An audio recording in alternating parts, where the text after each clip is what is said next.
Türkiye Odalar Borsa Birliği Başkanımız Sayın Rıfat Saçlıoğlu Başkanlığı'nda bir toplantı düzenlendi. Türkiye Odalar Borsa Birliği'nde. Bu toplantıya Başbakan Yardımcısı Sayın Beşir Atalay ve MİT Müsteşarındaki görevli arkadaşlar katıldı orada.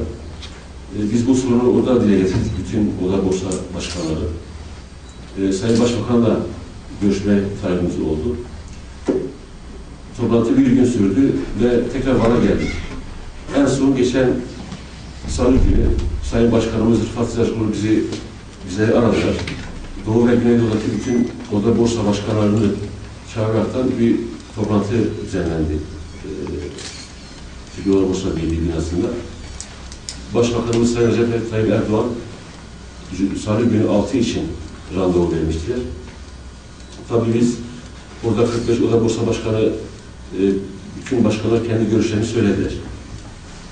Tabii Sayın Başbakanımızın verdiği süre yetmeyeceği için 10 tane konuşmacının seçilmesi karara bağlandı. O konuşmacılar içinde ben de vardım. Urfa, Gaziantep, Diyarbakır, Batman, Şırnak, Hakkari, Yüksekova, Van, Erzurum, Adıyaman ve Bitlis oda başkanlarına söz hakkı verildi. Salı 6'da biz Sayın Başkanımızın başkanlığında Başbakanımızın konutuna gittik. Orada Beşir Atalay, bakanlarımızda Beşir Atalay, Mehmet Şimşek, Hayati Yazıcı, Sadullah Erkin ve Efkan Ala vardı. Sayın Başbakanımız orada bizi karşıladı. Giriş amacımız belli zaten, randevu önce de alındığı için.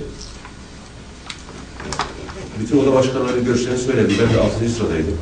Ve buna ilave etmek istediğim bir şey vardı. Bizim Van'da da Ziraat Borsası Başkanı Sayın Ferdi Irak, Elçi Oda Başkanımız Sayın Abdülkadir Arslan da vardı.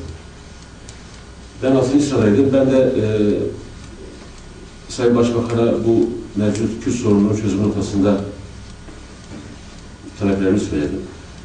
Mevcut sorunun kaldırım haline gelmesinin en büyük nedenlerinden biri bu ülkeyi yöneten, geçmişte bu ülkeyi yöneten siyasilerin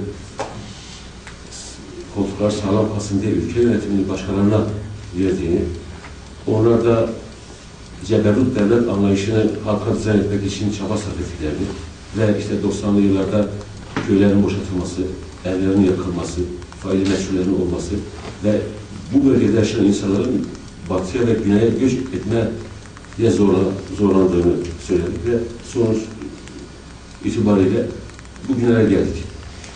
Tabii en fazla sorun sıkıntı yaşayan bizleriz. Burada insanlarımıza aşk etmek için çaba sarf ederken bu sorun çözülmedikçe, yani birinci önceliğimiz aslında ekonomi olması gerekirken ama bu sorun çözülmedikçe ekonomik atılımlar, ekonomik sorunların ikinci planda kaldığını söyledik.